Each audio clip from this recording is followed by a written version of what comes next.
A la presentación de este libro, a este pequeño encuentro que está juntando gente de varias generaciones de Santa Fe, donde esencialmente el motivo que nos une es la presentación de un libro que a 50 años del inicio del movimiento de sacerdotes del Tercer Mundo, hoy nos une aquí con la presencia de su autor, el padre Domingo Bressi. También debo agradecer la presencia del padre Aquín, conocido por... Bueno, padre Aquín de Aquín. Y la señora, si no se le nota.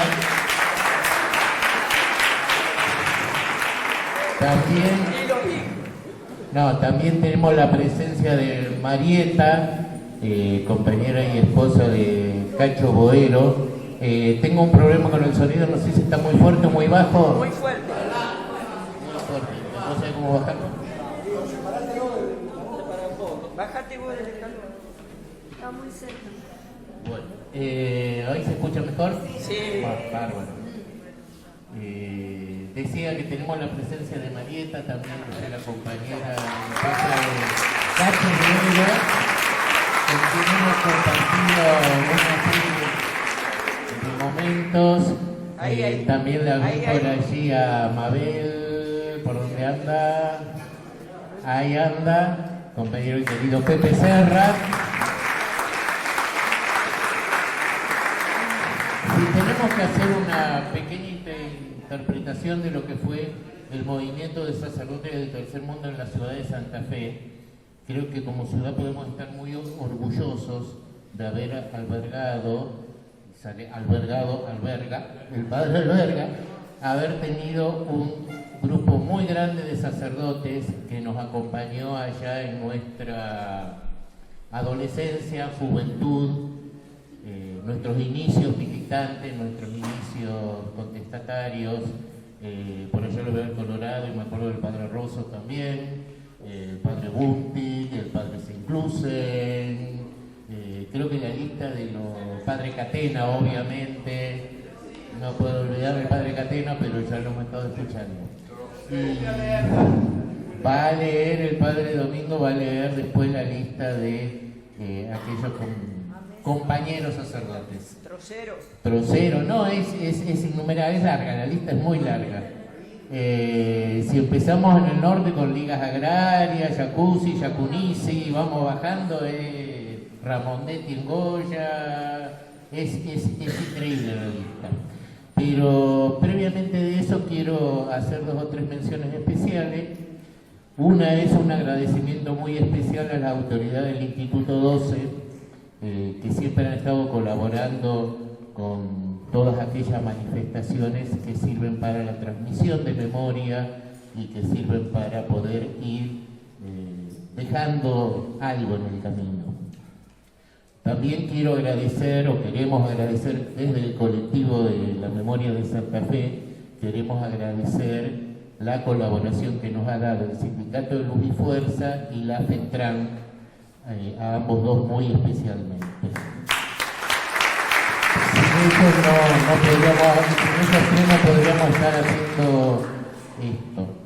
Y también especialmente ahora vamos a comenzar viendo los videos que vieron anteriormente, tienen música, uno tiene la canción del Logro Nuevo de Catena, que todos la conocen. La otra canción que puede ser muy desconocida porque no es una obra muy divulgada, era el Gloria de la misa del Padre Mujica, que le han puesto música y no es, digamos, no tiene tanta divulgación. Y vamos a comenzar viendo un pequeño video referido a Catena, El Hombre Nuevo, que fue realizado por el grupo Mate Cocido, a quien agradecemos que nos haya facilitado este material. Y adelante cuando quieran. Si pueden apagar un poquito las luces, o no tengo a nadie para que las apague, bueno. Creo que sí. Luego me vine y me salió de papelito. Catena, ¿cómo no nos dijiste que era tu cumpleaños? ¿Para qué le digo yo si yo no hago nada? No, dice, pero ¿sabes qué? Vamos a dejar, dice, vamos a las casas, dice, a tu casa. Vamos con acordeón y vamos cordeonear, dice. Cuando lo veo al padre Catena, mirá, una procesión. Una procesión.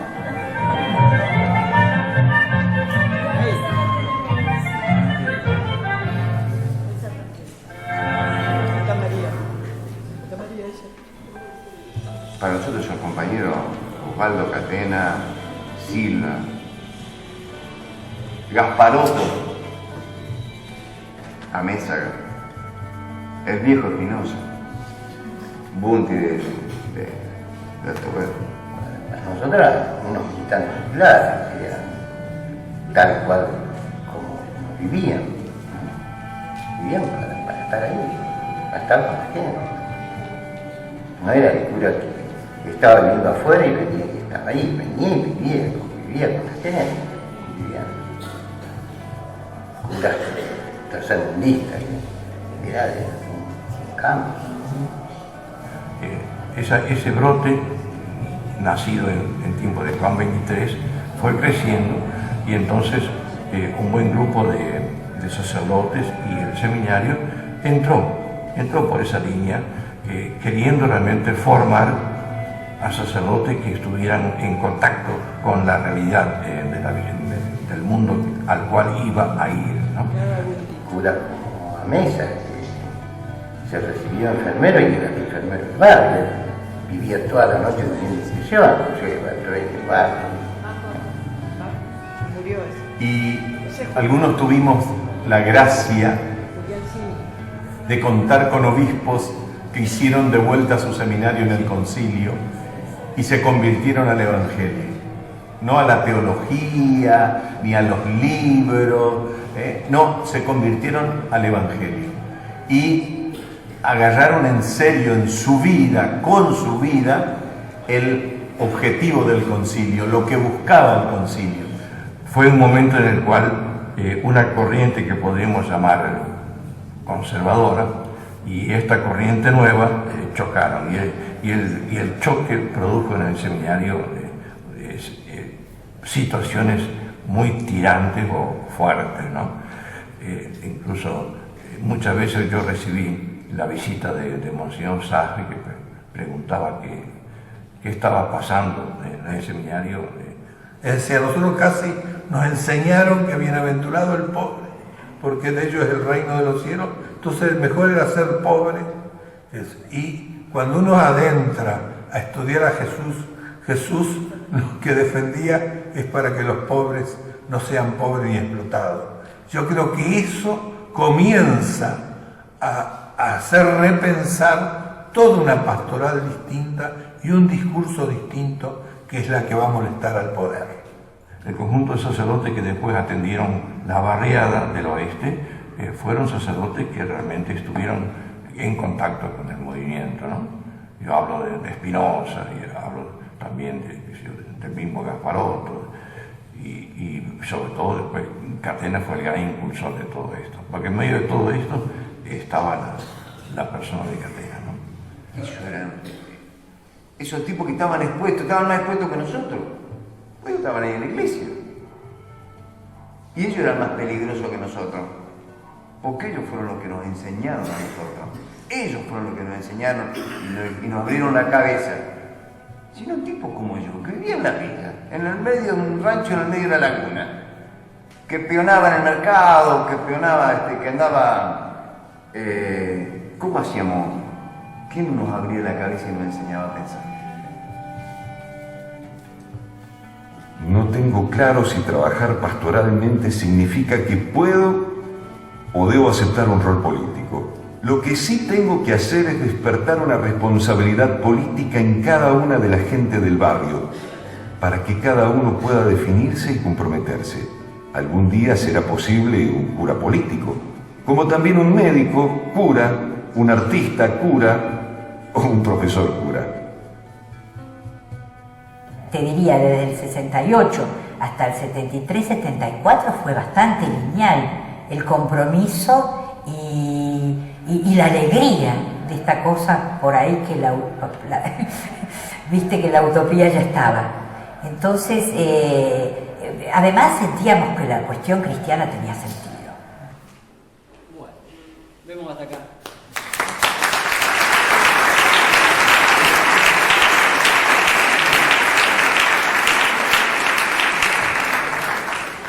Este aplauso para la gente del grupo más conocido.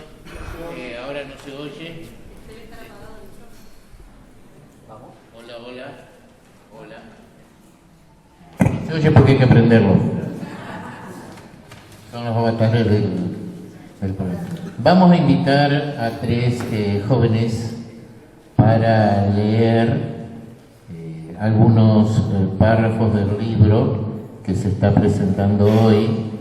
Así que vamos a decirles que se acerquen aquí adelante para ya ir tomando.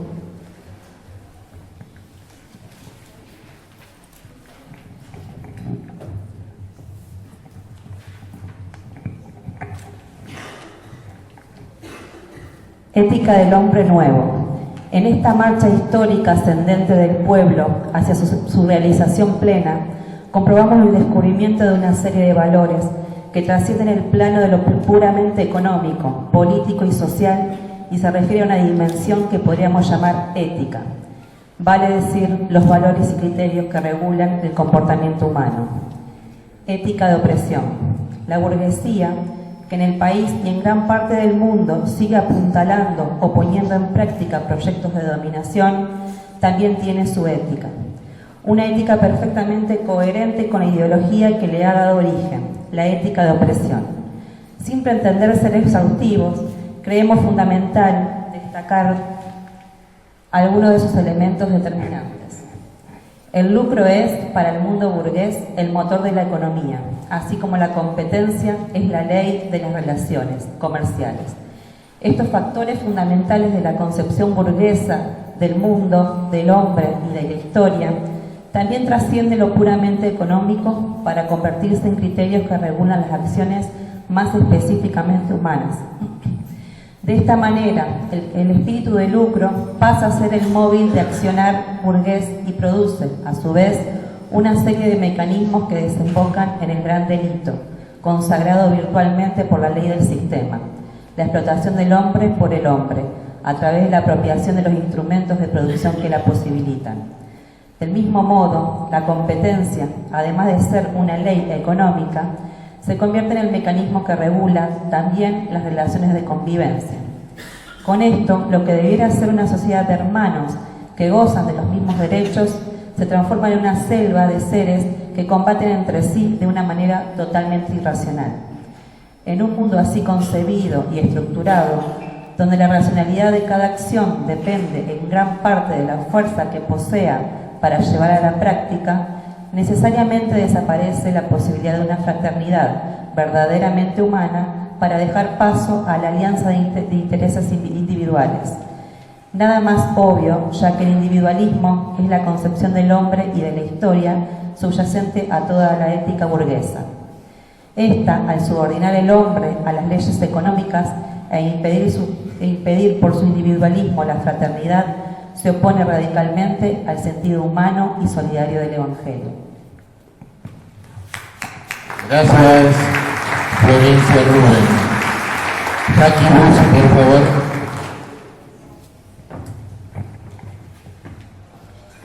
Ética de liberación. Ante el lamentable espectáculo de esta mal llamada sociedad del hombre burgués, el pueblo explotado y oprimido comienza a construir un proyecto nuevo y diferente, completamente revolucionario, también en lo que se refiere a los valores éticos. Frente al interés de lucro y la ley de competencia, el pueblo va gestando una nueva ética, en el que el móvil de toda acción y el criterio básico de toda relación humana no sean las cosas, sino los hombres. Esto constituye el fundamento del proyecto de liberación sobre el que se irá estructurando una sociedad distinta, la sociedad nueva, donde el hombre valga por lo que es y no por lo que tiene.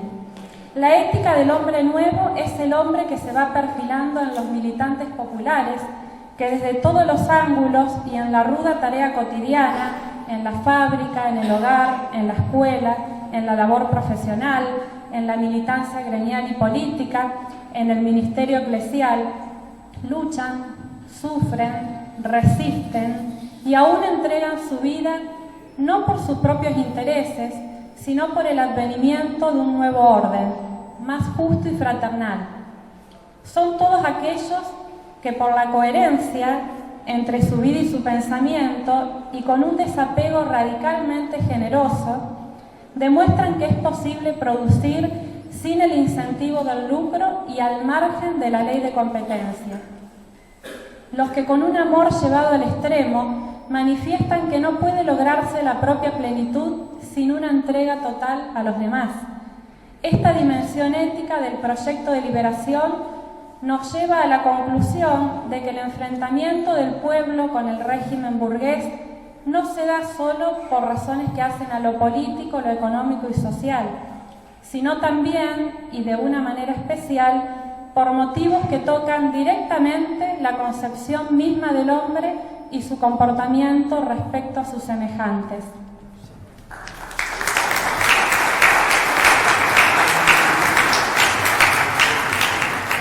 En este sentido, señalamos algunos de los puntos fundamentales en que la ética del hombre nuevo se enfrenta necesariamente con la ética de la concepción burguesa.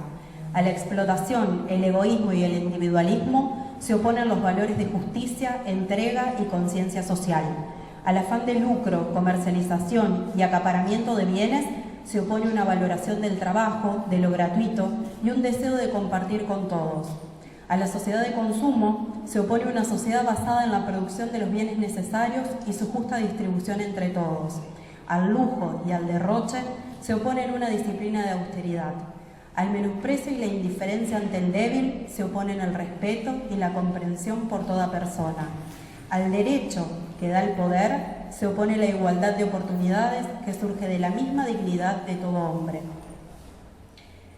Al privilegio que da el dinero y la autoridad prepotente se opone la voluntad de servicio fundada en el amor. Estos y otros elementos que se mueven en la esfera de lo ético constituyen otros tantos factores de lucha y enfrentamiento, de los que estamos seguros han de surgir un hombre nuevo y una nueva sociedad, de la que Cristo, el hombre nuevo por excelencia, es garantía y realización. Debemos reconocer que en muchos casos quienes contribuyen a poner en práctica este proyecto de liberación, interpretando con ello la intuición histórica del pueblo, son hombres que no comparten nuestra fe. Esto no nos impide reconocer en su testimonio una respuesta a las exigencias del Evangelio y al influjo oculto, pero eficaz, de la gracia. Gracias a Emma Roswell. Bueno, casi hay que bajar ahora, a ver si bajamos por acá. Hola, hola, hola, hola. Hola.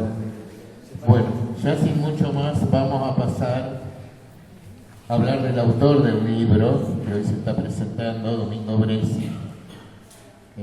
No le gusta mucho que... Fue ordenado sacerdote en 1962.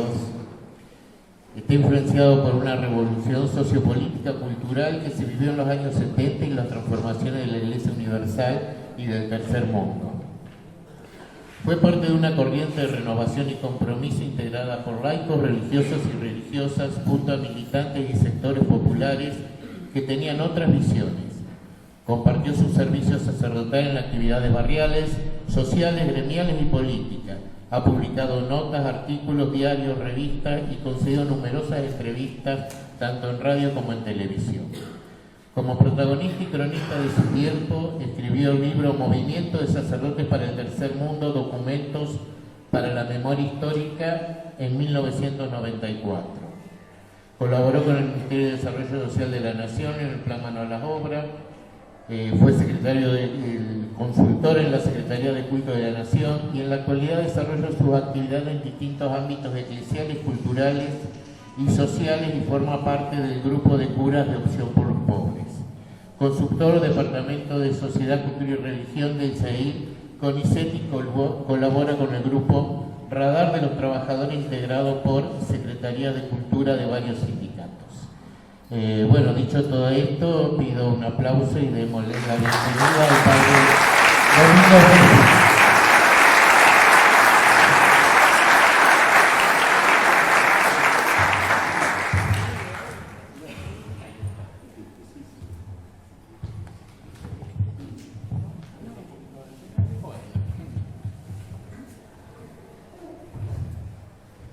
Qué responsabilidad, ¿no? Después de tantas cosas que se dijeron de mí y lo que leyeron las chicas, impactado porque se traiga a este presente aquellas convicciones que teníamos allá por los 60, 70.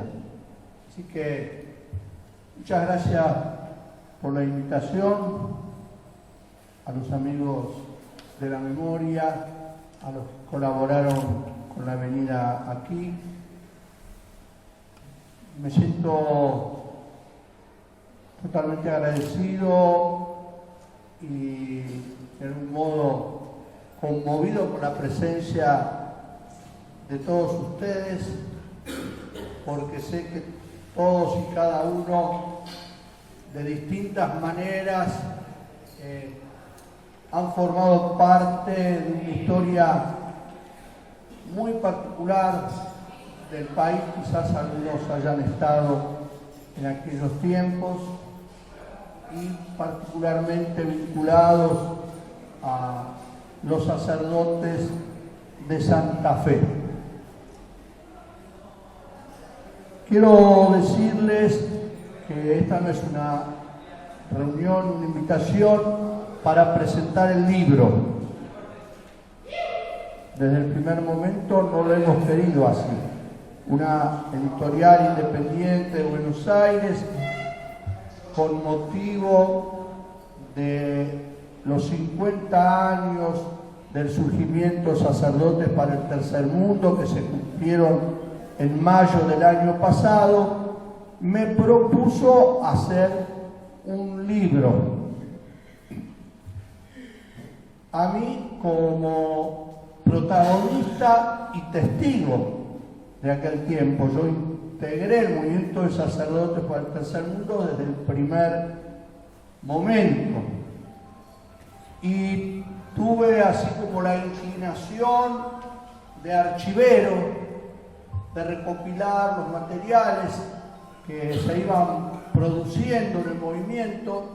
Participé de todos y cada uno de los encuentros diocesanos, regionales y nacionales, junto con otros sacerdotes queridos.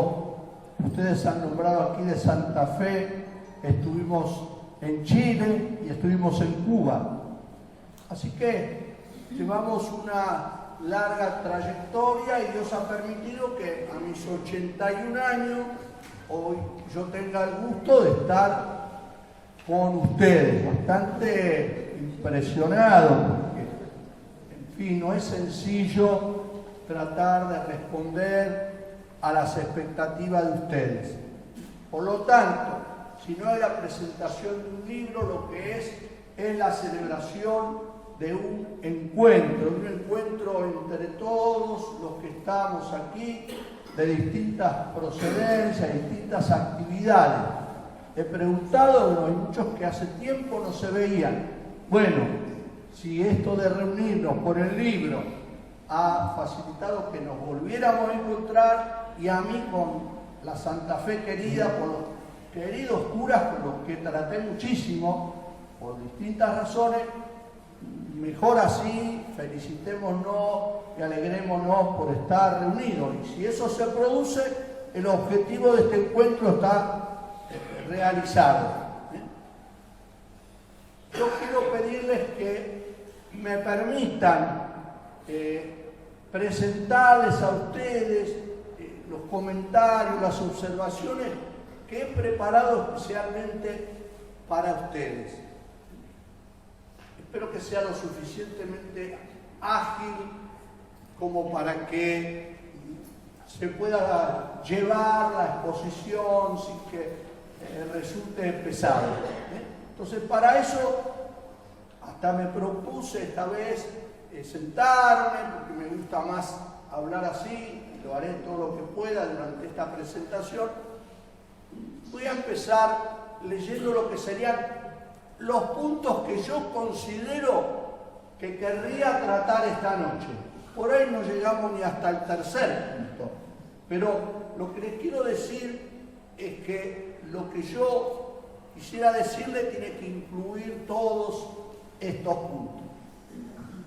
Parto de esta afirmación nuevamente.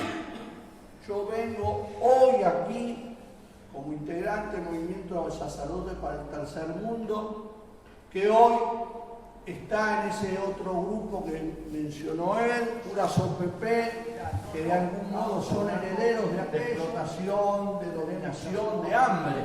Esto es lo que dicen los 18 obispos.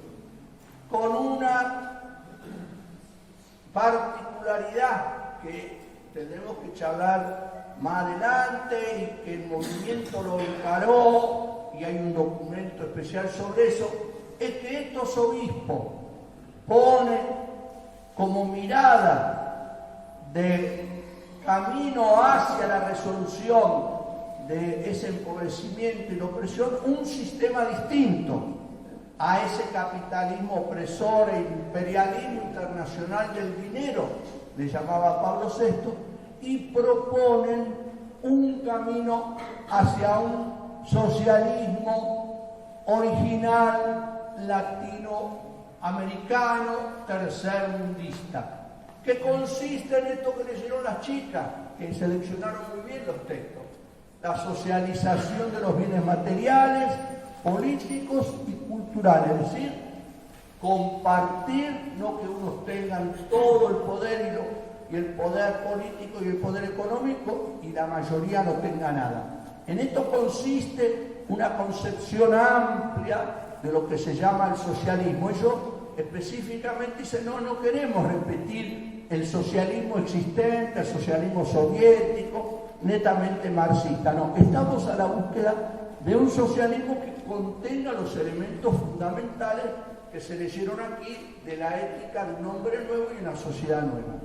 Entonces, bueno, un grupo de curas de acá leen eso, se entusiasman y dicen: bueno, está respondiendo a lo que nosotros veníamos buscando.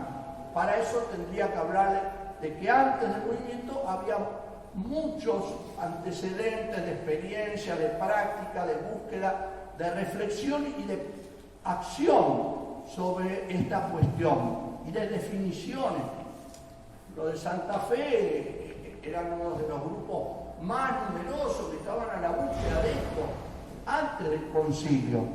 Y bueno, y se encuentran con esto y adhirieron fervorosamente, y son los 270 primeros firmantes que dicen: estamos de acuerdo con esta perspectiva que presentan los 18 obispos, y además queremos ver si esto que hemos firmado nos podemos encontrar para ver cómo seguimos.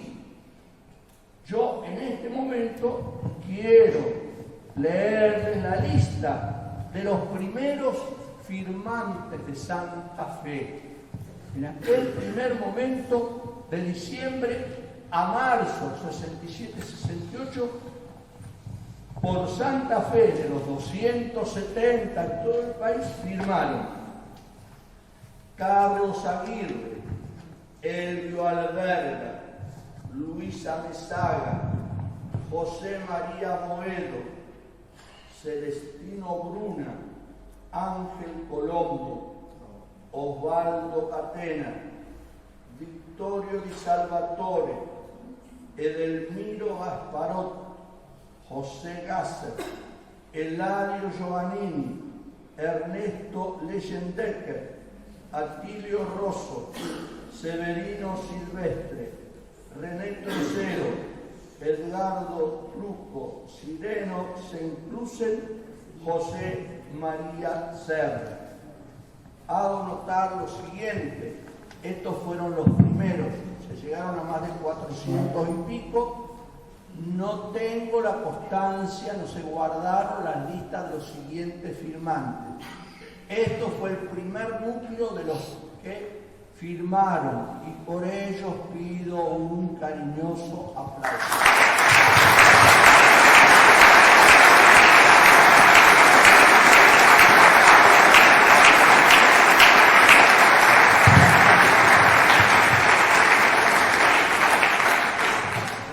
Tengo que decir también, ya que estamos mencionando a Santa Fe, que aquí en la segunda etapa del movimiento funcionó el secretariado del movimiento sacerdote para el tercer mundo. Primero estuvo formado por sacerdotes que estaban en Buenos Aires, después el secretario general, que fue Ramondetti, se fue a Goya, y después, en una segunda etapa, pasó a Santa Fe, y ahí el coordinador era José Pepe, el hermano Serra. Y también aquí en Santa Fe se hizo el tercer encuentro de los 5 encuentros nacionales que tuvo el movimiento, en el que participaron 117 sacerdotes de 25 diócesis que reflexionaron sobre fe y política y estudiaron las características del proceso revolucionario argentino y el papel que en ese proceso jugaba el peronismo. Para decirle algunos de los temas de ese encuentro. Bueno, así se originó el movimiento. 3 claves, las 3 claves, les decía, son el Concilio, Medellín y San Miguel. Muy largo para leerlo, pero en eso estábamos inspirados. Las 4 banderas del movimiento, esto más sencillito, es decir, que son las expresiones que sintetizan las aspiraciones del movimiento, eran liberación, justicia, pueblo y pobres. Estas 4 banderas son transversales a todos los documentos, a todas las reflexiones. Las características de las 5 características de la Iglesia en América Latina, que se fueron descubriendo a lo largo del tiempo también.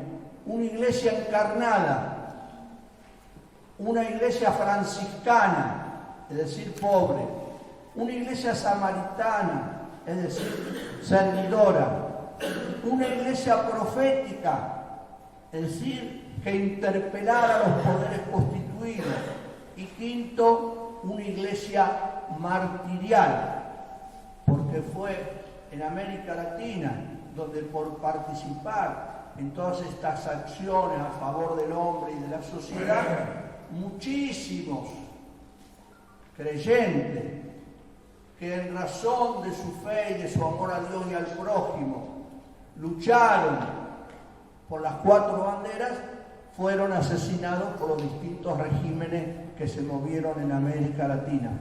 Por eso hoy se define también, es un componente nuevo cuando uno describe la realidad de América Latina, una iglesia martirial.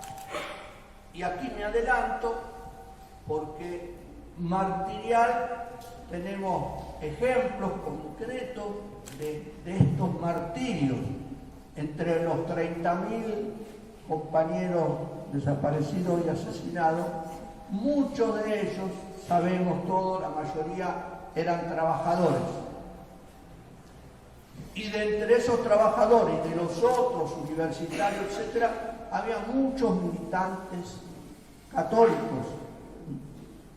Y para ver los renombrados, tenemos la canonización del obispo Arnulfo Romero de Salvador, que fue canonizado hace poco tiempo, Y ahora tenemos la de Enrique Angelelli, Carlos de Dios Muria, Gabriel Longueville y Wenceslao Pedernera. Son nuestros mártires, mártires que asesinó la dictadura en Argentina. Por eso, nuestra iglesia, la iglesia de Cristo, la iglesia totalizadora, no la iglesia jerarquía, esa iglesia ha entregado su vida, ha dado su vida como los primeros mártires por amor a la causa de Cristo, que era un proyecto liberador, sanador y de plenitud para los hombres. Así que para estos militantes de la vida también tenemos que tener un recuerdo especial. Y entre estos mártires, muchos sacerdotes hubo en América Latina.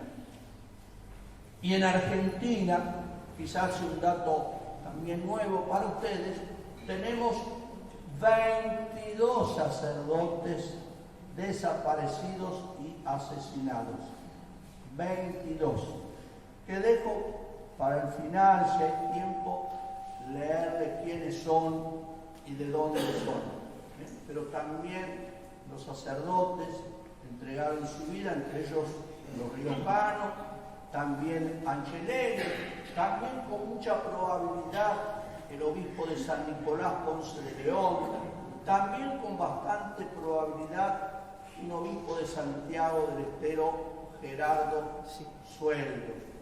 Ellos con su sangre expresaron su amor a Dios, a la patria y a los hombres. Los aniversarios ya les dije algunos, creo que son suficientes para lo que queremos saber, por lo menos para lo que les quería decir ahora. No complicaría si le menciono otros, dejémoslo así.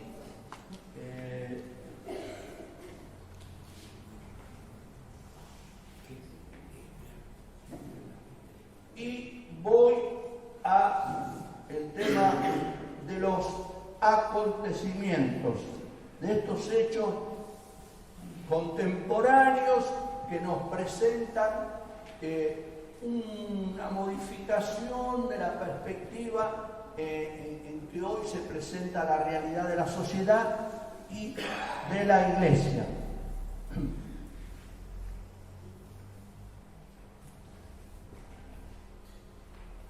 No sé si complico las cosas, pero ante tan calificado auditorio vale la pena permitirme dar un testimonio. En el mes de junio, porque tiene que ver con un acontecimiento que quiero mencionar contemporáneo, el 16 de junio de 1955, ahora les pregunto a ustedes, ¿qué pasó? Buena memoria. ¿Dónde estaba el padre de Domingo Bresci ese día? Nadie sabe. Bueno, estaba en el seminario de Villa Devoto, de Buenos Aires, y entonces los superiores nos dicen: hay un lío bárbaro, los militares se levantaron, que si no sabemos qué va, váyanse a su casa y no vuelvan hasta nuevo aviso. Nos dijeron. Y entonces con otros seminaristas, éramos seminaristas en ese año, nos volvemos para casa con los últimos colectivos que funcionaban y fuimos a caer a Retiro. Y yo vivía en Congreso, no sé si ubican, pero bueno, qué sé yo, 40 cuadras, 30, bueno, era más joven que ahora, no sé, dale, que va. Y entramos por Leandro Alem, Avenida de Mayo, ¿y con qué nos encontramos? Nos encontramos que se estaba incendiando la curia de Buenos Aires. Mucho fuego. Pasamos con el otro seminarista, no entendíamos mucho lo que pasaba en ese momento y nos fuimos a nuestra casa. ¿Saben lo que me pesa en la conciencia desde entonces? Que yo me fijé en el incendio de un edificio y no en la matanza de los 340 que habían sido asesinados por la bomba de la revolución que después se llamó Libertadora. Y ahí, en ese momento,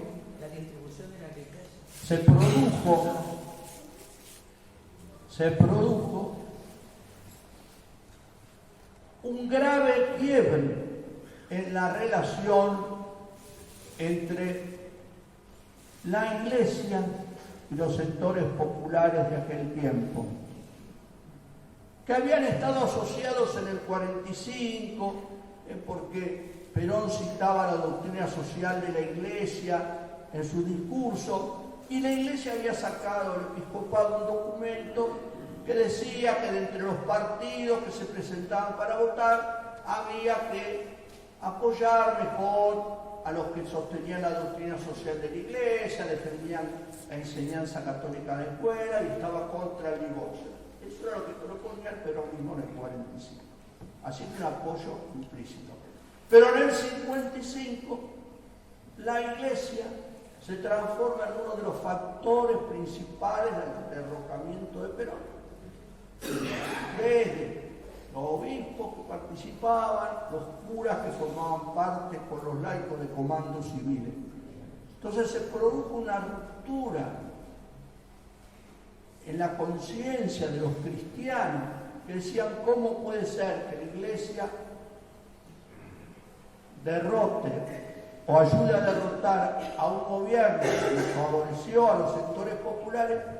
Y por otra parte se decía a los que estaban más adheridos al peronismo: ¿cómo puede ser que el peronismo ataque a la Iglesia? Entonces se creó eso que yo llamo una ruptura en la conciencia de esa gente y de todos los que participaron de esos acontecimientos.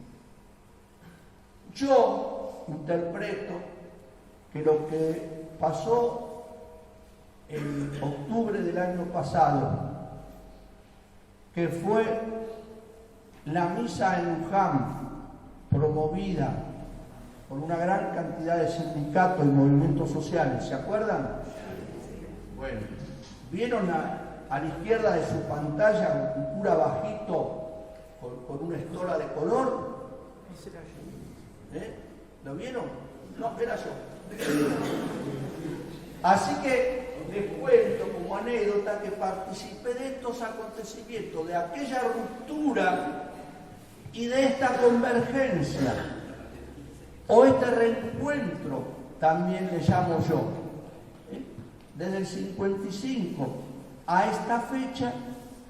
Entonces a eso yo le llamo un acontecimiento, la producción de un hecho después de aquella ruptura, de un reencuentro, convergencia, confluencia, le llamo yo, que se dio en Luján y que pinta como para pensar que algo distinto se está generando a esos niveles. Y ahí me decían, porque no empezaba por el tema de los signos, de las señales, de las cosas nuevas. Bueno, esa es una de las cosas nuevas que se produjeron.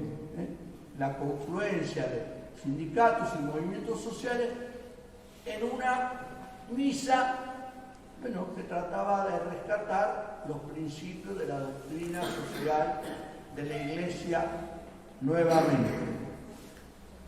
Y el otro hecho, y ya lo mencioné, que me parece que es fundamental y yo creo que no ha sido suficientemente asimilado por la sociedad, ni por la jerarquía, ni por los sacerdotes de la Iglesia, ni el pueblo en general, es esto del martirio de los 4 que fueron asesinados en La Rioja. Es para pensar esto, porque en cualquier momento hubiera sido una cosa espectacular. Después de más de 30 años que se negó el asesinato de Angelelli, se lo reconoce oficialmente, el Vaticano promueve la causa de su canonización, pero en general la mayoría como si nada, la mayoría, porque hubo sectores mediáticos, Clarín y Nación, que se opusieron frontalmente tanto al juicio civil como al juicio eclesiástico. No sé si ustedes tuvieron la oportunidad de leer notas terribles, diría yo, en contra de estos dos aspectos, tanto en uno como en otro diario, donde, por supuesto, que podemos charlar después aparte, había un tiro por elevación al Papa Francisco.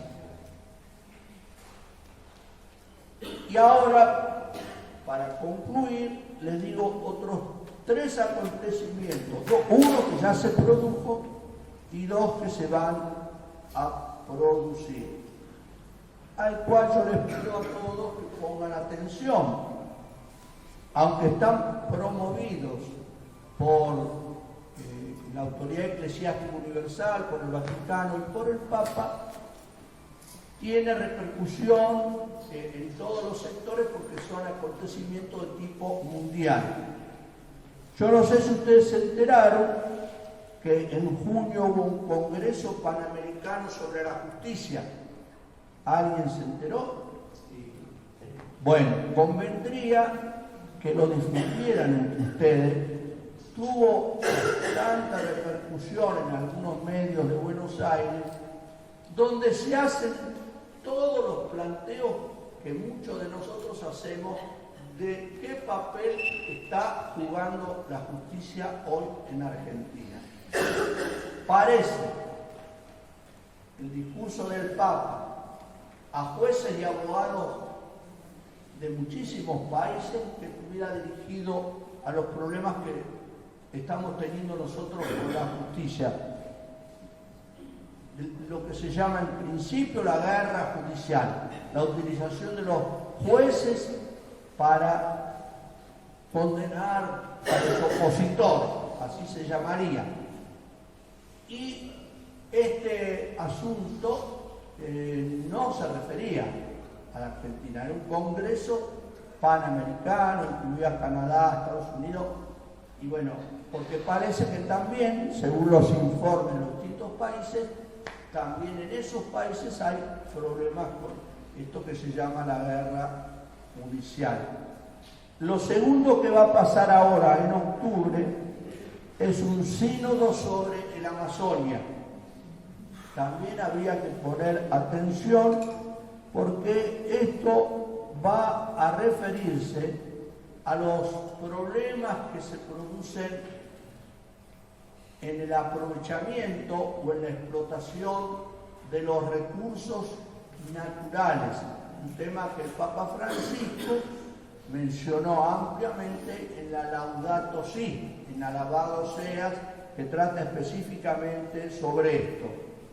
En esa Amazonia están incluidos 9 países. Entonces, en Roma, en octubre, obispos, que son los representantes propios de un sínodo, junto con peritos, laicos, investigadores, van a participar de esto para analizar la situación de la Amazonia. Y en marzo del año que viene, el Papa convoca a economistas de nivel internacional para hacer un debate y una discusión acerca del sistema económico y financiero mundial. Así que estos acontecimientos me parece que presentan un panorama bastante amplio de cómo hay cosas que se están moviendo a pesar de las situaciones difíciles que nos estamos manejando, y dan una mirada esperanzadora a lo que con tiempo, no inmediatamente, pueda pasar en el futuro, por lo que vale la pena como en los años 60 o 70, luchar para que de nuevo, como en aquel momento, podamos trabajar por un hombre nuevo en una sociedad nueva. Gracias.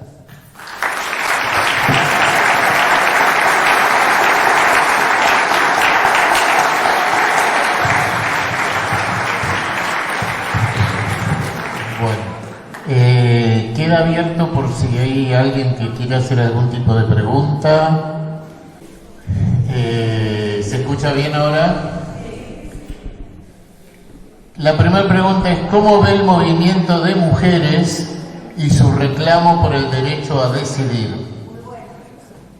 Bien.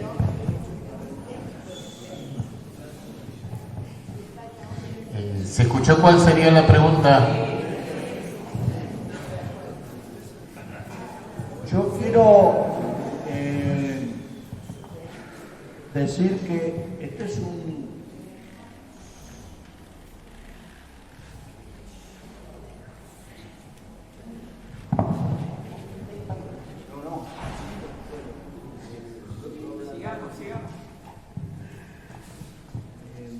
Vamos a ir, ya que la pregunta que suele aparecer en estos encuentros, que aparentemente no tienen nada que ver con el movimiento, la historia del movimiento, sí tiene que ver con las cosas de fondo que proponía el movimiento. El concilio, en primer lugar, y ahí me agarro yo, y después hay que ver las derivaciones y la consecuencia, por primera vez de muchísimos años, habla sobre la libertad de conciencia y la libertad religiosa como valores fundamentales de la dignidad humana. Por tanto, sin ser yo nadie para establecer categóricamente ningún principio, digo que hay que tener muy en cuenta estos temas que hoy se están planteando en la sociedad y que tienen que ver con el derecho a decidir. Claro, que no termina de decir, ¿decidir qué? Decidir en general, estamos de acuerdo, somos seres libres, por supuesto que Dios quiere que el primer don que nos hizo Dios es el de la libertad, para que si queremos podamos obrar de una manera u otra manera. Entonces, si ustedes me preguntan en general, me resulta fácil. Sí, cómo no, hay que aceptar el derecho a decidir. Pero, ¿qué quieren preguntar detrás de eso? Bueno, por eso, ya es otra pregunta esa.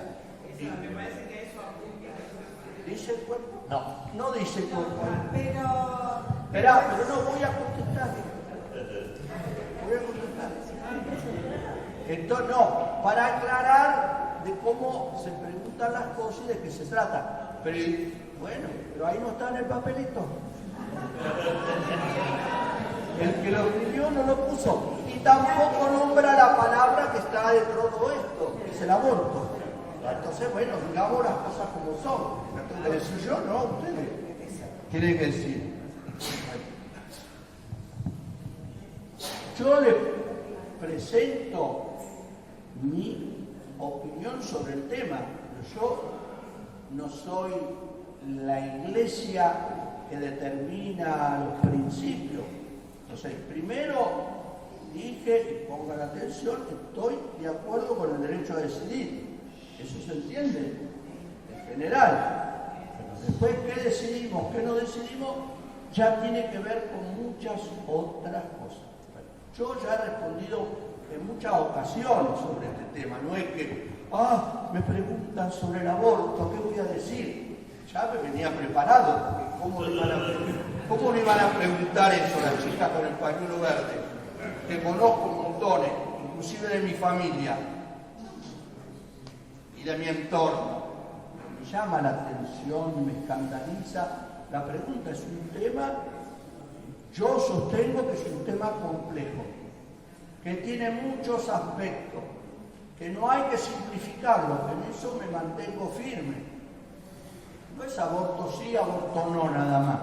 Detrás del tema del aborto hay muchas cuestiones psicológicas, antropológicas, de salud, que algunos priorizan por sobre todo, filosófica, religiosa.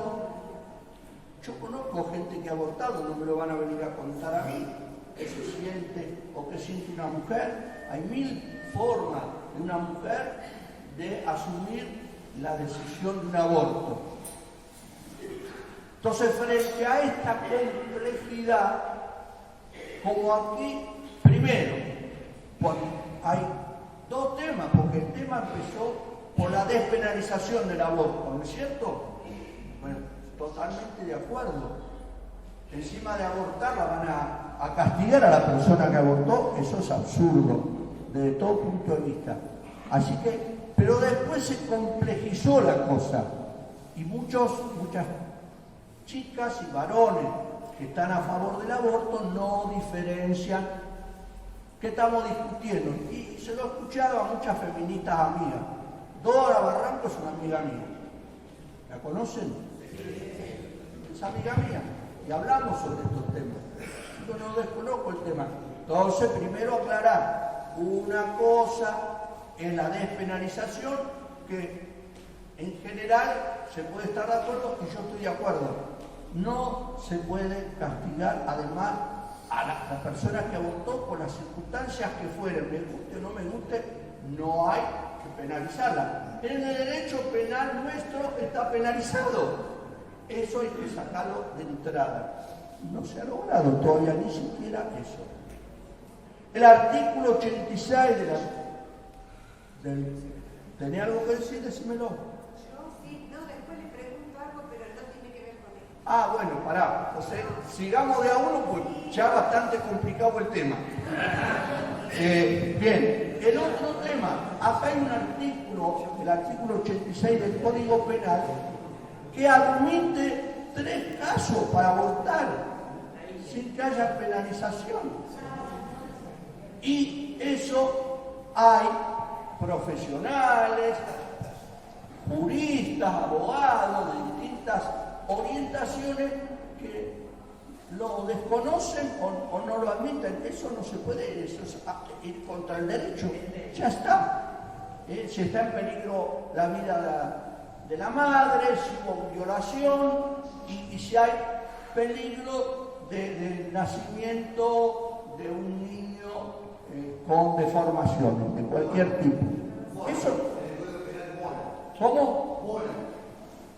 Bola se le dice, cuando no tiene características humanas, digamos.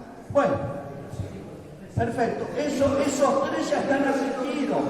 Esos 3 están admitidos, no se pueden negar. Ya está, hay jurisprudencia sobre eso. Entonces después entra una gama enorme, las que conocen el tema saben que es así. Hay una gama enorme de qué fecha, cuándo, en qué circunstancias. Bueno, eso es lo que efectivamente está en discusión. Como todos sabemos que no todos pensamos igual sobre muchos temas, y este es un problema, acá se mencionó, empezamos hablando de ética, de los valores y los comportamientos. No todos nos movemos por los mismos valores y comportamientos. Entonces, ¿hasta qué punto nosotros no tenemos que aceptar que haya pañuelos verdes y haya pañuelos celestes? No es lo mismo una cosa que la otra, pero por distintas circunstancias uno se inclina por unos pañuelos, otro por otro. Yo, en principio, acepto que existan esas dos tendencias y tenga su fundamento para hacerlo. Tercer punto. El punto es que acá estamos decidiendo qué se vota en el Congreso. Esto lo tiene que decidir, se puso a consideración del Congreso. ¿Cuál es mi postura? en una sociedad actual que no es lo que se llamaba, y tendría que explicar mucho, una cristiandad, es decir, donde toda la mayoría de una sociedad lleva adelante y sostiene los valores cristianos y la minoría tiene otros valores. Hoy es al revés. Ya el concilio admite que no vivimos en una cristiandad, sino en lo que se llama una sociedad secularizada, donde la sociedad tiene su propia autonomía. Entonces yo, basándome en esa autonomía de lo temporal, digo que es la sociedad en su conjunto, y en particular a través de su representante, la que tiene que decidir. Y luego de decidido, todo el mundo lo tiene que aceptar. Esta es mi postura, que coincide o discrepa con otras posiciones aún de los grupos más avanzados que hay entre el clero o entre los católicos. Entonces, ¿eso qué significa? Que la Iglesia institucional, al revés de lo que hizo, no tiene que presionar sobre los legisladores para que voten de una manera u otra. Los legisladores, en su conciencia, verán con quién conversan, con quién consultan, pero no tiene que el obispo ir, como pasó, un obispo tenía delante a los diputados y le dijo: ojo, que si ustedes votan a favor del aborto, yo los excomulgo. Eso no lo puede hacer, no lo puede hacer, no lo debe hacer, no tiene autoridad para hacer eso como obispo. Eso se le ocurrió a él, y sale en los diarios, eso no lo puede hacer. Por esta sociedad nueva en la que hay gente creyente, los creyentes, de los creyentes uno opina una cosa, otro. Esta es la sociedad que vino, que se viene, y que ya viene desde los 60.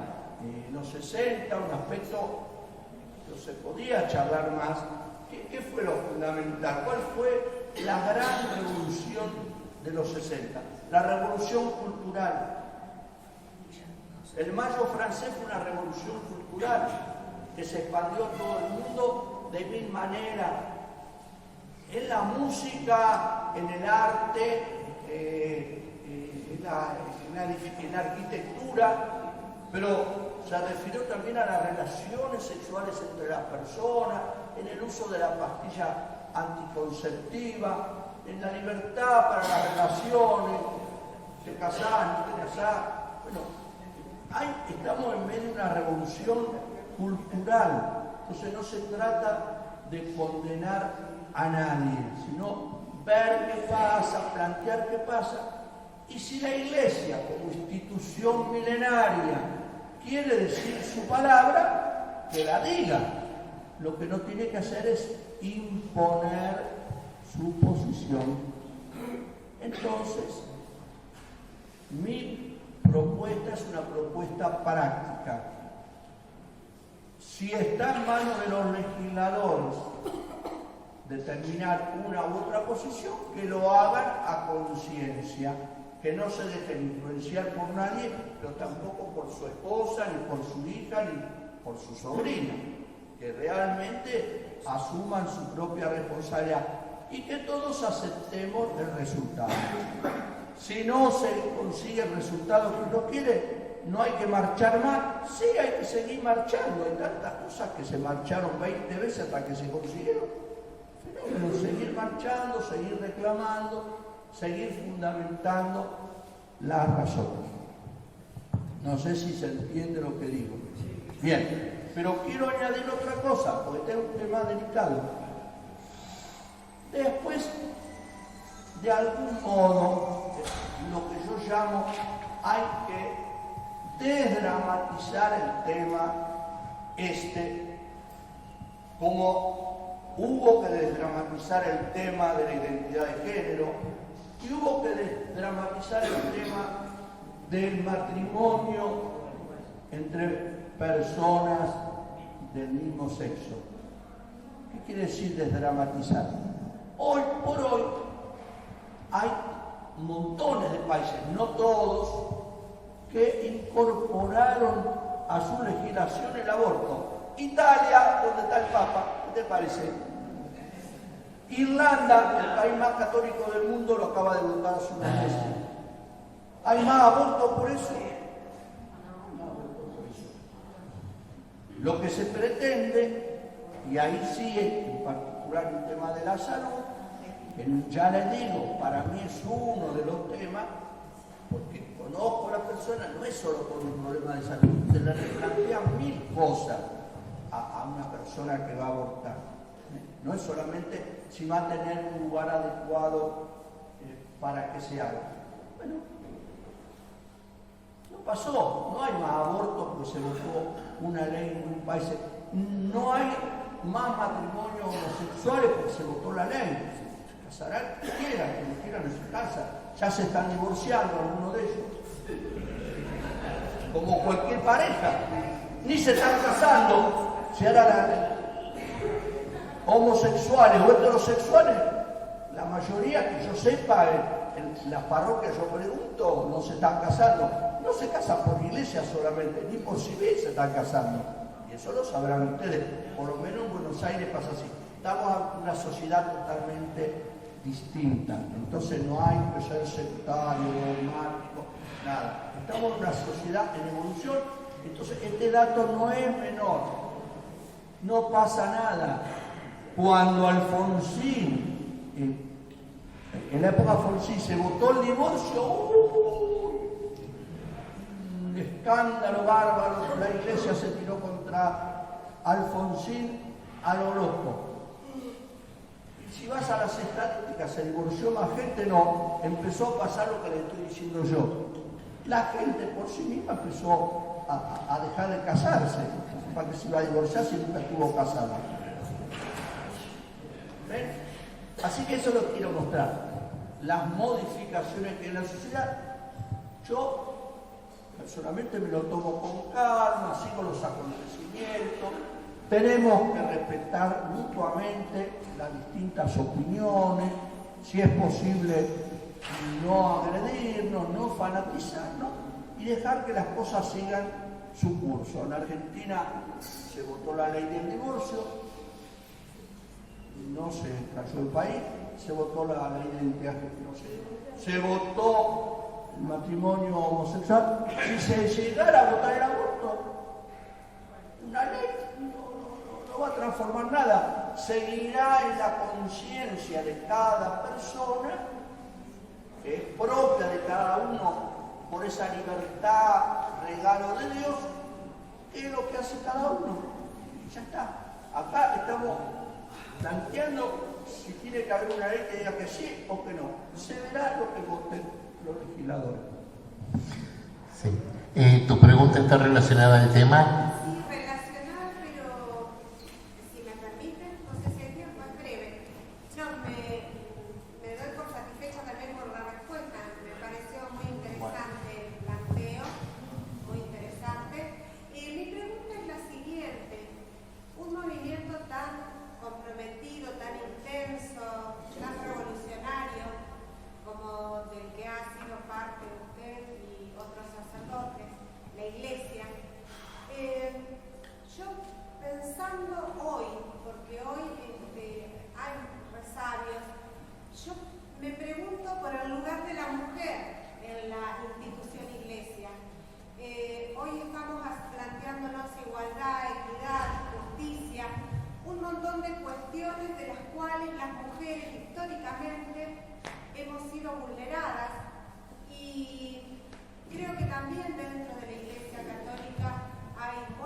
¿Cuál sería la pregunta concreta?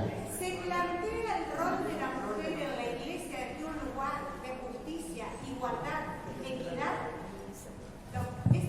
Esta es más fácil que la anterior. Porque es más fácil contestarte porque eso está en proceso.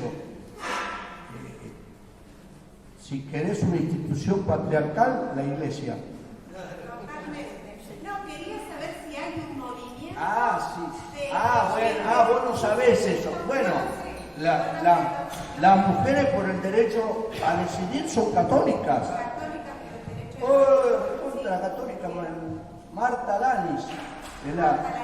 Claro, ella recontra católica. No, sí te entiendo. Pero por eso te digo que el derecho a decidir no es solo sobre el aborto, por eso te lo aclaré antes. Ese movimiento de Marta plantea al interior de la iglesia, ella como católica, todo el desplazamiento, el sometimiento que tiene la mujer en la institución eclesiástica. Eso estoy fácilmente de acuerdo, pues yo tengo 56 años de cura, así que mirá si sé cómo se trata a la mujer en la iglesia. Entonces, también tenemos que verlo desde la institución familia, cómo se dan las relaciones, a la institución política o cultural. Todo lleva una evolución que va asimilando ciertas cuestiones. Llevamos miles de años de patriarcado y de machismo. ¿Sabés lo que sacan eso de encima? No se saca de un día para otro. Mirá, ¿cada cuántas horas están matando a una mujer? ¿Saben ustedes cada cuánto? ¿Cada cuántas horas? Y a pesar de que damos y hablamos y la siguen matando. Así que quiere decir que falta mucho para transformar en esos machistas que se vengan, que ejercen el poder sobre las mujeres, de que dejen de matar. No es, ahí sí que no hay ley que valga, no hay ley que valga, ahí hay una psicopatía del machismo que influye. Eso para mí es fácil. La iglesia está atrasada en cuanto al reconocimiento de los derechos de la mujer en la institución, en el ejercicio de sus funciones en el lugar que puede ocupar, tanto las estructuras organizativas como a niveles religiosos. Se habla de mujeres que puedan ser sacerdotes, hasta eso se plantea, y 2 por 3 se discute en ciertos niveles si corresponde o no con los orígenes del sacerdocio que fundó Jesucristo. Pero lo interesante es que hoy se plantea, no sé si mañana o pasado, Francisco descarta todos esos temas, ya no creo, entre otras cosas, porque no da para más con todo lo que tiene que defenderse. Este es un tema que tiene muchas variantes, y vos me decís, yo estoy de acuerdo porque es perfectamente legítimo que no hay ninguna razón para que una mujer no ocupe el mismo puesto que un varón en cualquier orden de la sociedad, tampoco en la iglesia. Todo, cualquier lo que se te ocurra. Además, reconociendo que son las mujeres las que sostienen la pastoral ordinaria de la iglesia. ¿Quién atiende la parroquia? ¿Quién enseña catequesis? ¿Quién atiende los enfermos de la parroquia? Cáritas. ¿Quién? Las mujeres. Y no se le reconoce ese papel que cumplen.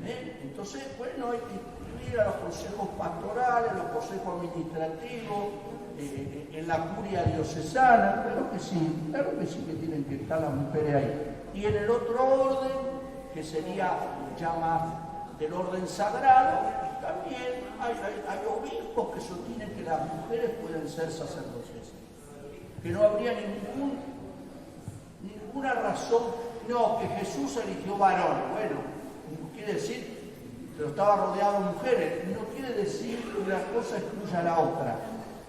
Después habrá que ver otras cosas, si conviene, ya les tiro algo, conviene que las mujeres se hagan clérigas, mejor que sean independientes. ¿Sabes lo que es el clérigo?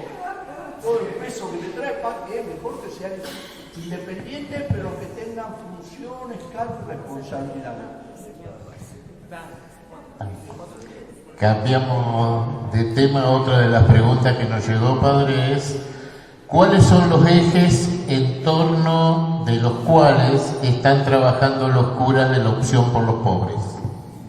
Bueno, estos ejes que las 4 banderas que les dije y las 5 características de la iglesia. La bandera primera es el nombre que se autoimpusieron, curas en opción por los pobres.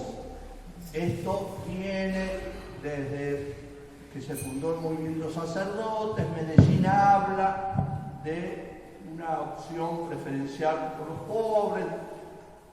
10 años después, en un encuentro latinoamericano que se lo titula Puebla, se insistió en esta opción preferencial por los pobres. En Aparecida, en el 2007, también otro encuentro latinoamericano que coordinó Bergoglio. Ahí se habla de la opción por los pobres, y él, cuando asume, la primera frase que dice que quiere una iglesia pobre para los pobres. En el movimiento y este grupo de curas dice que esa fórmula, nosotros decimos, del Papa es insuficiente. Porque no es que sea pobre la iglesia y para los pobres, sino que tiene que ser con los pobres y desde los pobres. Es una definición que tiene su razón y su consecuencia.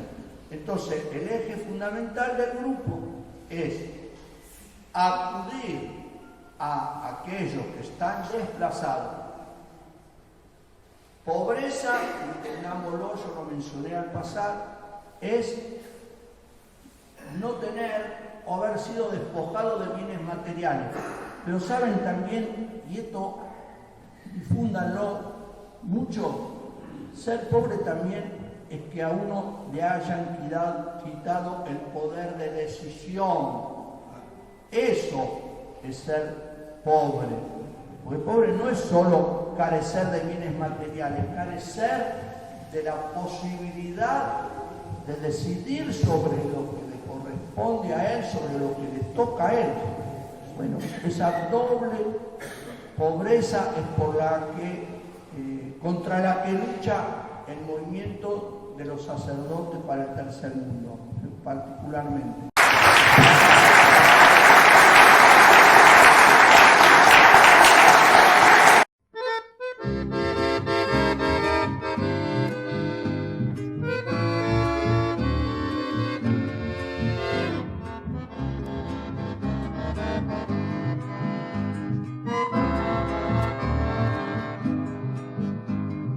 Triste debe ser llegar a viejo, con el alma y las manos sin gastar. Qué triste integridad la del pellejo, que nunca se jugó por los demás. Qué triste debe ser tener de todo, si hay tantos que se venden por un pan. Qué triste soledad de cualquier modo, la que nace de la desigualdad. Por eso estoy aquí cantando, por eso estoy aquí soñando. Con el hombre feliz, el hombre nuevo, el hombre que te debo mi país. Con el hombre feliz, el hombre nuevo, el hombre que te debo mi país.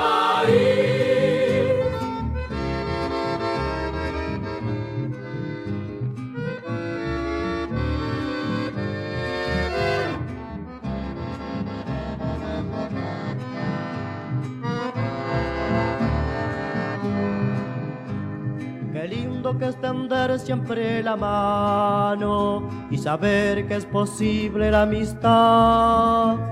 Qué lindo procurar para mi hermano lo mismo que procuro yo alcanzar. Qué lindo que es morirse con los otros detrás de lo inhumano de un jornal. qué lindo que es perderse en el nosotros, del pueblo que es la única verdad.